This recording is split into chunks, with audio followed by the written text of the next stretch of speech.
किसान भाइयों, आज की वीडियो में आपको बताने वाले हैं शिमला मिर्च की उन्नत खेती की संपूर्ण जानकारी।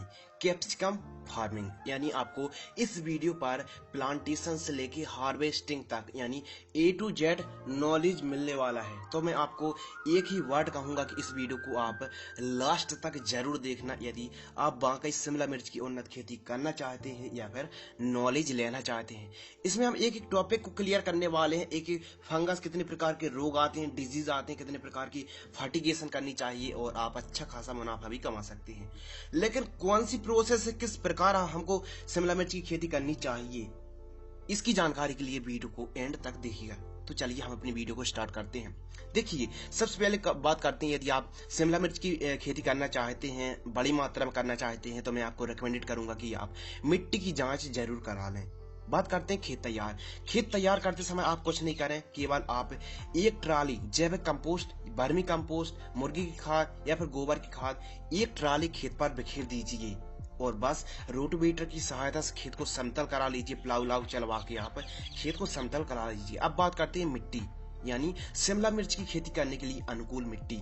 आप लगभग सही प्रकार की मिट्टी पर खेती कर सकते हैं। शिमला मिर्च की काली मिट्टी हो, पीली मिट्टी हो, बालुई मिट्टी हो, चिकनी, दोमट, मटियार और भी अन्य प्रकार की मिट्टी पर आप शिमला मिर्च की खेती कर सकते हैं। बात करते हैं टेम्परेचर, तो टेम्परेचर की काफी भूमिका अहम हो जाती है। यदि आप कैप्सिकम की फार्मिंग कर रहे हैं तो इसका जो उन्नत और बढ़िया टेम्परेचर 18 डिग्री सेल्सियस से लेके 35 डिग्री तक का सेल्सियस टेम्परेचर बढ़िया माना गया है। यदि इससे कम ज्यादा होता है तो हमारी फसल में उपज उत्पादन में कमी देखने के लिए मिलती है और मौसम परिवर्तन के कारण कई प्रकार के रोग भी आते हैं। बात करते हैं खेती कब करना चाहिए। बहुत ही बढ़िया टॉपिक है, तो कृपया ध्यान से सुनिए। खेती यानी अनुकूल समय कब करना चाहिए, तो हमको जून, जुलाई, अगस्त, सितंबर महीनों पर, इसके अलावा अक्टूबर, नवंबर महीने पर आप शिमला मिर्च की खेती कर सकते हैं। गर्मियों में ज्यादा अधिक टेम्परेचर के कारण थोड़ा सा उत्पादन उपज में कमी हो जाती है, बट आप जनवरी फरवरी में भी कर सकते हैं। लेकिन मैंने जो समय बताया, जून, जुलाई, अगस्त, सितंबर, अक्टूबर, नवंबर महीने पे आप शिमला मिर्च की खेती करेंगे तो बढ़िया आपको उपज के साथ साथ अच्छा मुनाफा मिलेगा। बात करते हैं उन्नत किस्में, तो मैं हमेशा से कहता आया हूं और आज भी कहूंगा कि आपके जो एरिया में हाइब्रिड की वेस्ट बढ़िया वेराइटी हो, आपकी मिट्टी के हिसाब से, आपके इन्वायरमेंट के हिसाब से आप उसी का चयन करें। और हम लोगों ने जो अभी लगा रखी है सिजेंटा की इंदिरा वेराइटी है, यह बढ़िया उपज उत्पादन है। इसका एक पैकेट एक पैकेट में 1000 समथिंग बीज निकलते हैं, जो कि 10 ग्राम के आसपास पड़ता है 1200-1400 रुपए में। और इसके फल काफी ग्रीन डार्क रहते हैं और वजन एक फल का 150 से 170 ग्राम तक हो जाता है और रोपाई से 55 से 60 दिन में हार्वेस्टिंग के लिए यह इंदिरा वेराइटी आपके लिए तैयार हो जाती है, तुड़ाई के लिए तैयार हो जाती है। तो आपके एरिया में जो बढ़िया वेराइटी हो आप उसी का चयन करें। बात करते प्रति एकड़ पौधे की आवश्यकता, यानी एक एकड़ पर कितने पौधे की आवश्यकता होती है, तो एक एकड़ पर 11,000 से 12,000 पौधे की आवश्यकता पड़ती है। इसके अलावा प्रति एकड़ कितने बीज, यदि हम नर्सरी तैयार कर रहे हैं तो कितने बीजों की आवश्यकता पड़ेगी, तो 100 से 120 ग्राम प्रति एकड़ की दर से हमको बीज लग जाते हैं। अब बात करते हैं बीज उपचार। देखिए, आप नर्सरी तैयार करने से पहले कई किसान भाई हैं जो सीधी नर्सरी खरीद लेते हैं, लेकिन कई किसान भाई हैं जो बीज नर्सरी तैयार करते हैं, तो उनको मैं रेकमेंडेड कर रहा हूं कि वे बीज उपचार जरूर करें ताकि अच्छे जर्मिनेशन, अंकुरण हो, अच्छे तरीके से नर्सरी उनकी ग्रोइंग हो। तो आप किसी भी फंगीसाइड से बीजों को उपचार कर लें, जैसे यूपीएल कंपनी की साफ है, सिजेंटा कंपनी की रेडोमिल गोल्ड फंगीसाइड है, या फिर किसी भी कंपनी की मैंकोजेब और कार्बेंडाजिम से बीजों को उपचार आप जरूर करें। बात करते हैं प्लांट तैयार। देखिए, प्लांटेशन यदि आप तैयार कर रहे हैं तो घर पर आप तैयार कर सकते हैं। उसके लिए आप प्रोट्रे आती हैं, कोकोपीट खाद से आप तैयार कर लीजिए और मिट्टी पर समतल क्यारी बनाकर भी आप घर पर तैयार कर सकते हैं। सिंपल तरीके से बढ़िया नालियां बना के, मेड़ बना के, पाड़ बना के आप घर पर भी वर्मी कंपोस्ट से, जैविक कंपोस्ट से, गोबर की खाद से भी आप नर्सरी घर पर तैयार कर सकते हैं। और आप प्रोट्रे पर कर रहे हैं तो मार्केट से आप कोकोपीट खाद ले आइए और प्रोट्रे ले आइए, लीजिए, आपकी नर्सरी तैयार हो गई। लेकिन नर्सरी जैसे ही आप नर्सरी तैयार करते हैं तो कई प्रकार के फंगस आते हैं, ध्यान रखना है। तो आप कुछ ना, रेडोमिल गोल्ड फंगिसाइड को ही स्प्रे करें 1 लीटर पानी पर 2 ml या फिर 2 ग्राम। इसके अलावा बात करते हैं प्लांट ट्रांसफर, यानी प्लांट ट्रांसफर जब हम कब करना चाहिए, जब हमारे शिमला मिर्च का पौधा 8 से 10 सेंटीमीटर का हो जाता है तो हमको प्लांट ट्रांसफर कर देना चाहिए। ध्यान रखना है जहां से आप प्लांटेशन निकाल रहे हैं और जहां आपको प्लांटेशन करनी है, दोनों जगह नमी होना बहुत ही जरूरी है।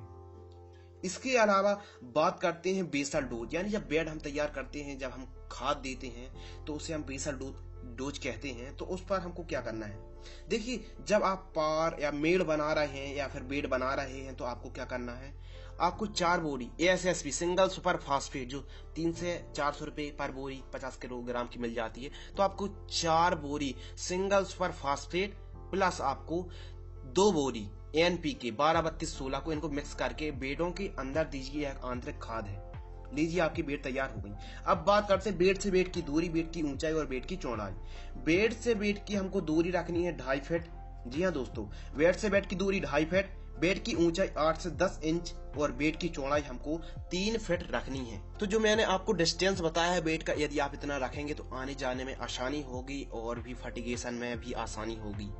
बात करते हैं ड्रिप एरिगेशन, तो अलग अलग राज्यों में अलग अलग ड्रिप का प्राइस है, कहीं 50% सब्सिडी मिल रही तो कहीं 80%। लेकिन ड्रिप एरिगेशन की बात करें तो आप 16 mm ही इस्तेमाल करें, बढ़िया है वेजिटेबल के लिए, मिर्च के लिए तो आप 16 mm ही बढ़िया रहेगी। मल्चिंग पेपर, देखिए मार्केट में तो 18, 20, 25, 30, 50 माइक्रोन का पेपर आता है, लेकिन जो आपको लगाना है 25 माइक्रोन का पेपर लगाना है आपको शिमला मिर्च की खेती यदि आप मल्चिंग पेपर से कर रहे हैं तो बढ़िया, आपको 25 माइक्रोन का जो मल्चिंग पेपर है बढ़िया रहेगा। अब बात करते हैं प्लांटेशन, देखिए जब आप प्लांटेशन करेंगे उससे पहले का काम होता है होल करना, मतलब मल्चिंग पेपर में बेड में होल करना, तो जिगजैग ही होल आपको करना है, ध्यान रखना है। प्लांटेशन से पहले खेत में नमी होना चाहिए और एक दिन पहले आप पानी चला लीजिए या ड्रिप्स छोड़ दीजिए, यानी नमी होना चाहिए, बहुत ही जरूरी है। इसके अलावा बात करते हैं पौधे से पौधे की दूरी, plantation plant to plant distance 1 से 1.5 फीट आपको पौधे से पौधे की दूरी रखनी चाहिए। जिगजैग ही आपको प्लांटेशन करनी है और पौधे से पौधे की दूरी 1 से 1.5 फीट रखनी है, इससे ज्यादा आपको नहीं रखनी है। बात करते हैं ड्रिंचिंग के बारे में, जैसे हमारी फसल मतलब रोपाई हो चुकी है, प्लांटेशन हो गया है तो हमको ड्रिंचिंग करनी रहती है। ड्रिंचिंग करने से ये होता है कि हमारी जो फसल है उसकी जो जड़ें हैं अच्छे तरीके से रूट पकड़ लेती है मिट्टी को और अच्छे तरीके से ग्रोइंग उत्पादन होता है। तो आपको फर्स्ट ड्रिंचिंग करनी है, रोपाई से दूसरे दिन आपको घुलनशील खाद लेना है, NPK घुलनशील खाद 19-19-19 1 से 2 किलोग्राम आप NPK घुलनशील खाद लीजिए, प्लस आप 300 ग्राम UPL कंपनी का साफ फंगिसाइड लेकर 500 लीटर पानी पर 100 से 50 से 100 मिली के हिसाब से आपको जड़ों के पास प्रति एकड़ की दर से जड़ों के पास पिला देना है। इसके अलावा जैसे ही प्लांटेशन से 6वें दिन का हमारी रोपाई होती है, यानी रोपाई से 6वें दिन हमको सेकंड ड्रेंचिंग करनी है, तो आपको सेकंड ड्रेंचिंग में 1 किलोग्राम आप NPK 12-61-0 लेना है और आपको 500 ml लिक्विड, जी हाँ दोस्तों, लिक्विड ह्यूमिक एसिड लेना है।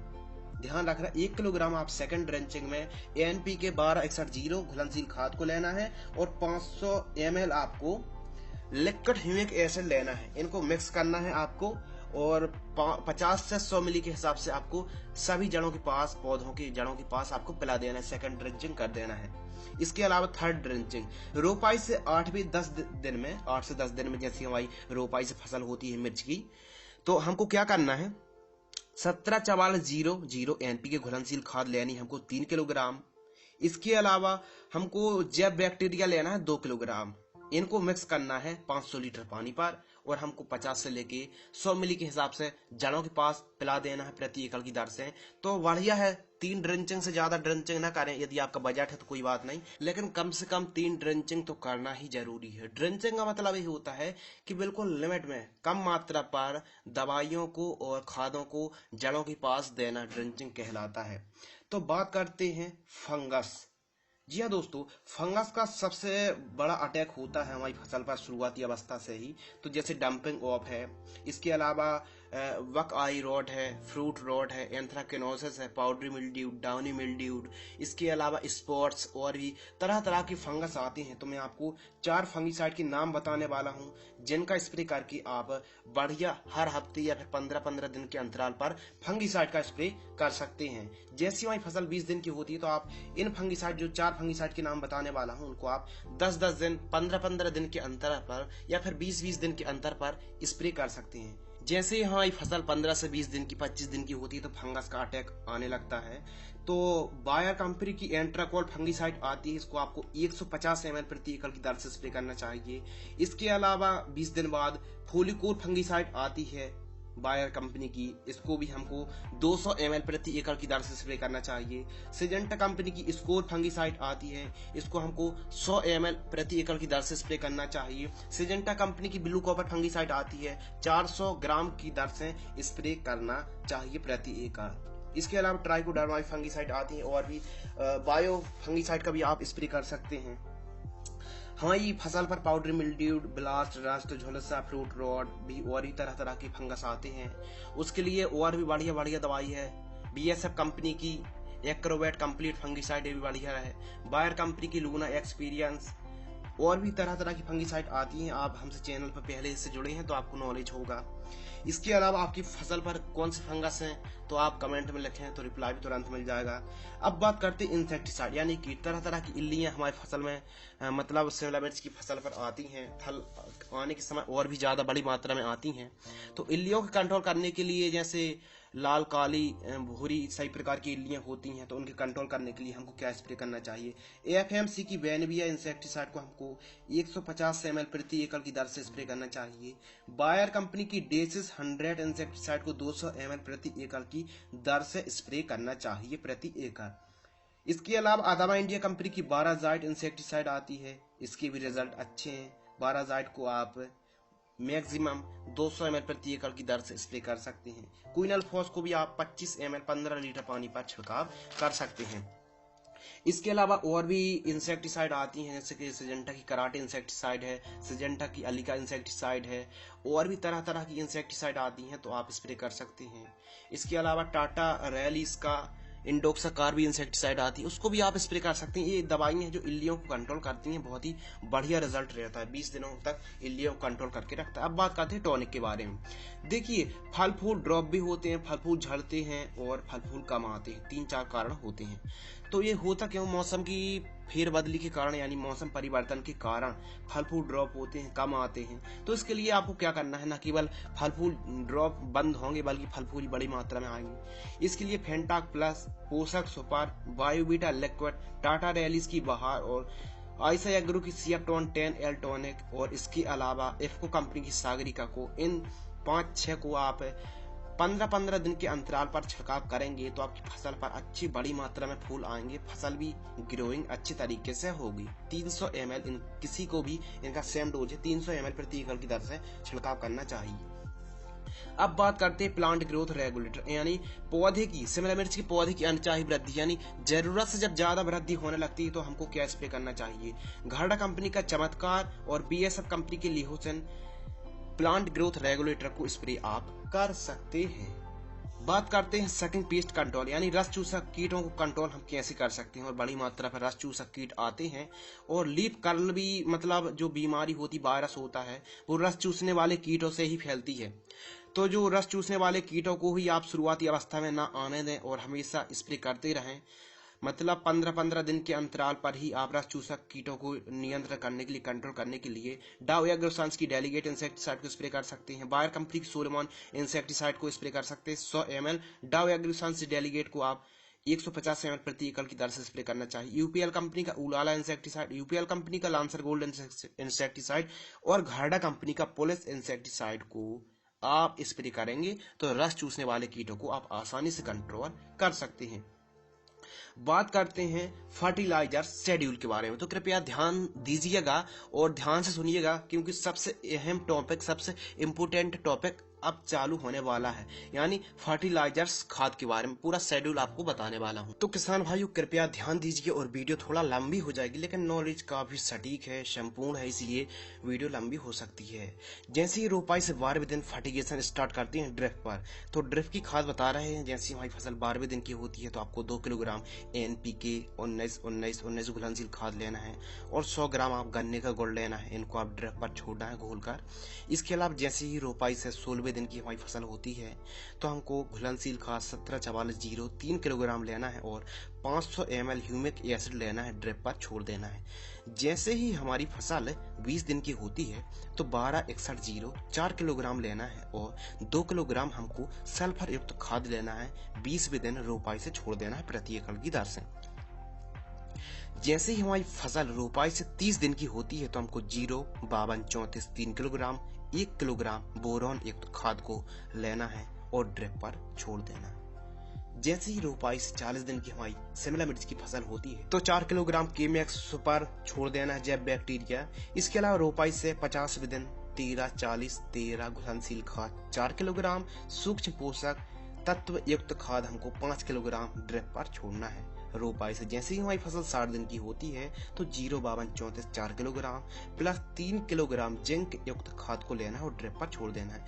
जैसे ही हमारी फसल रोपाई से 70 दिन की होती है तो हमको 0050 घुलनशील खाद को 4 किलोग्राम लेना है और 5 किलोग्राम सूक्ष्म पोषक तत्व युक्त खाद को लेना है और छोड़ देना है। जैसे ही हमारी फसल 80 दिन की होती है रोपाई से तो हमको 19 घुलनशील खाद 2 किलोग्राम, 1261 घुलनशील खाद 2 किलोग्राम, ह्यूमिक एसिड 1 किलोग्राम लेना है और हमको छोड़ देना है ड्रिप पर। तो ऐसी यदि आप खाद को देंगे, अब किसान भाई कहेंगे कि ये तो ज़्यादा लंबी खाद हो गई, हम तो इतनी खाद नहीं दे सकते हैं।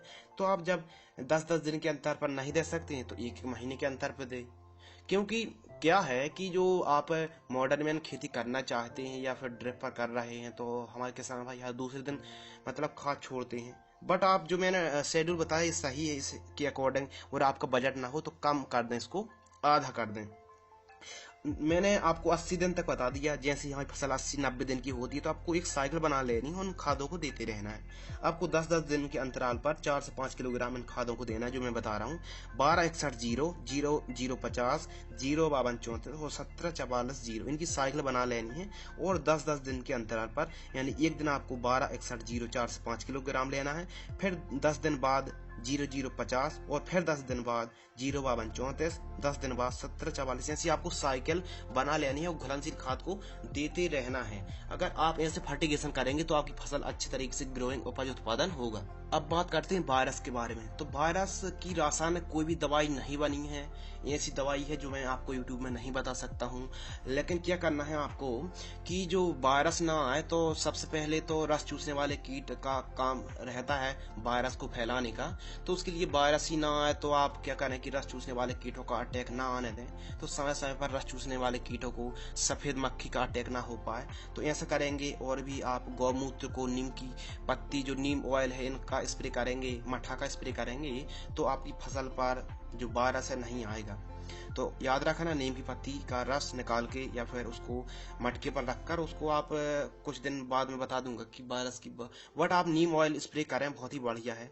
बात करते हैं शिमला मिर्च का रेट। आपको 15, 20, 25, 30, 35 रुपए के आसपास रेट मिल जाता है। उत्पादन 40 से 50 टन प्रति एकड़ की दर से इसका उत्पादन होता है। फसल तैयार 55 से 60 दिनों में आपकी हार्वेस्टिंग के लिए फसल तोड़ाई के लिए तैयार हो जाती है। 70 दिन भी लग सकते हैं। अगर आप मैंने बताया ड्रिंचिंग करेंगे तो आपको फायदा यहाँ होगा क्योंकि हार्वेस्टिंग अच्छे से होगी। फसल का पूरा जीवन चक्र अगर देखा जाए तो 6 से 7 महीने हैं। अगर अच्छे से 5 महीने तो आपको अच्छा फल देती है और 6-7 महीने तक किसान भाई खींच सकते हैं, 8 महीने तक, लेकिन 5-6 महीने इसका जीवन काल रहता है। शिमला मिर्च की बंधाई कई लोग फूल आने की स्टेज पर करते हैं, लेकिन आपको बांस के टुकड़ों की भी आवश्यकता पड़ती है जिससे हवा में हमारा पौधा झुके ना। तो आपको 1400 से 1500 बांस के टुकड़े लग जाते हैं बंधाई के लिए। आप रस्सी आती प्लास्टिक की, उससे बंधाई कर सकते हैं। ये हमारे किसान भाई जानते हैं। बात करते हैं प्रति एकड़ बांस के टुकड़े। मैंने आपको बता दिया। प्रति एकड़ खर्च की अगर बात की जाए, यदि आप ड्रिप लगा रहे हैं तो ड्रिप तो आपको 40-50 हज़ार रुपये में पड़ेगी जो 8 साल चलेगी। तो फर्स्ट साल लगा रहे हैं तो आपको ड्रिप का खर्च तो आएगा ही आएगा। जुताई का तो हमेशा आएगा जब भी आप लगाओगे। बेड प्रिपरेशन का भी खर्च आएगा। तो आपको मैं कह सकता हूँ कि 1 एकड़ का जो खर्च है 1.5 लाख रुपए के समथिंग ड्रिप खरीदने के साथ आपको 1 एकड़ का खर्च पड़ता है। और आपको 1 एकड़ में लगभग जो अर्निंग है 4 लाख रुपए से 5 लाख रुपए एग्जैक्ट आप कमा सकते हैं 1 एकड़ पर। तो ध्यान रखना है आपको 1 एकड़, ध्यान रखना ये कि आपको 1 एकड़ में अगर खर्च कर रहे हैं तो आपको ड्रिप का खर्च पड़ेगा, मतलब दूसरे साल से आप बांस के टुकड़े बच जाएंगे, प्लास्टिक की रस्सी बच जाएगी और आपकी ड्रिप बच जाएगी। तो नेक्स्ट ईयर आपको कुछ ऐसा ज्यादा कॉस्ट नहीं पड़ेगी। बट जो जुताई है, बेड प्रिपरेशन है, मल्चिंग पेपर है, तो आपको हर साल लगाना पड़ेगा। बट जो आपको मैं बता रहा हूँ ड्रिप इरिगेशन है, ये आप 1 साल ले लीजिए, अच्छी वाली मार्केट्स हैं, और आप 8-10 साल इसका अच्छा एवरेज रहता है। तो मैं कह सकता हूं कि आपको 4 लाख रुपए 5 लाख रुपए आप 1 एकड़ पर कमा सकते हैं, और पूरा खर्च काट के आप फर्स्ट साल पर 3 लाख रुपए, 2.5 से 3 लाख रुपए 1 साल में कमा सकते हैं। तो दोस्तों आज की वीडियो में हमने आपको बताया शिमला मिर्च की उन्नत खेती की संपूर्ण जानकारी, यानी आपको कितना खर्च हो जाएगा आपका पैसा, और फर्टिगेशन का भी आपको खर्च लगता है अगर अच्छे से आप करेंगे खेती। तो दोस्तों ऐसे छोटे मोटे खर्च तो आपको लगे रहेंगे, जैसे हार्वेस्टिंग के भाड़ा है, और भी तरह तरह की दवाइयों का स्प्रे करना पड़ता है, फर्टिगेशन करना पड़ता है। तो छोटे मोटे खर्च, बड़े बड़े खर्च भी आते रहते हैं। तो आशा की कि आपको पूरी जानकारी बताने की शिमला मिर्च की उन्नत खेती किस प्रकार की जाती है, आपको क्या बेनिफिट होगा, कब कैसी खेती करना चाहिए, नर्सरी कैसे तैयार करनी चाहिए, कितने दिन में तैयार हो जाती है, सब कुछ आपको A to Z जानकारी बताई। वीडियो पसंद आ तो लाइक करें। मिलते हैं ऐसे और भी इंटरेस्टिंग टॉपिक के साथ, तब तक के लिए धन्यवाद।